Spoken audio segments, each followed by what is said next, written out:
Hi friends, ప్రస్తుతం ప్రపంచాన్ని వణికిస్తున్న అతిపెద్ద ప్రశ్న ఈ ఇరాన్, ఇజ్రాయెల్, అమెరికా మధ్య జరుగుతున్న యుద్ధం ఎప్పుడు ముగుస్తుందనేది. సో సాధారణంగా యుద్ధంలో ఒక దేశాధినేత చనిపోతే శాంతి చర్చలు మొదలవుతాయి. కానీ ఇక్కడ సీన్ కంప్లీట్గా రివర్స్ ఉంది. ఇరాన్ సుప్రీం లీడర్ ఖమోనీ మరణం తర్వాత ఇరాన్ సైన్యం మరింత కసిగా దాడులకు దిగుతుండడంతో ఈ యుద్ధం ఎటు దారి తీస్తుందో అనే పరిస్థితి నెలకొంది. ఈ యుద్ధం ముగియాలంటే ప్రధానంగా 3 మార్గాలు అయితే కనిపిస్తున్నాయి. మొదటిది ఇరాన్ పూర్తిగా లొంగిపోవడం. కానీ డొనాల్డ్ ట్రంప్ పెడుతున్న కఠిన నిబంధనలకు ఇరాన్ తలొగ్గేలా కనిపించట్లేదు.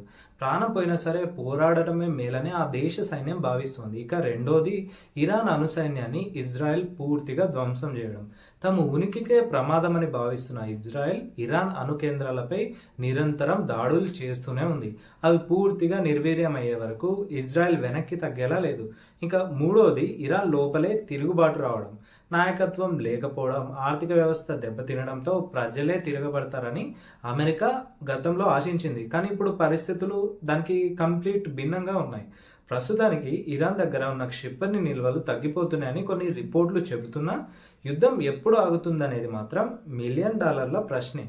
హార్మోజ్ జలసంధి మూసివేత వంటి చర్యలతో ప్రపంచ ఆర్థిక వ్యవస్థపై ఒత్తిడి తేవాలని ఇరాన్ చూస్తుంటే అణచివేయాలని అమెరికా ప్రయత్నిస్తుంది.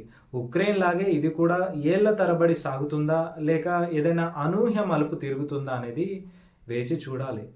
సో ఇదండి ఇవాల్టి వీడియో. ఈ వీడియో కనుక మీకు నచ్చినట్లయితే వీడియోని లైక్ చేయండి. ఇలాంటి ఇంట్రెస్టింగ్ వీడియోస్ కోసం ఇప్పుడే మన ఛానల్ని సబ్స్క్రైబ్ చేయండి. Bye bye.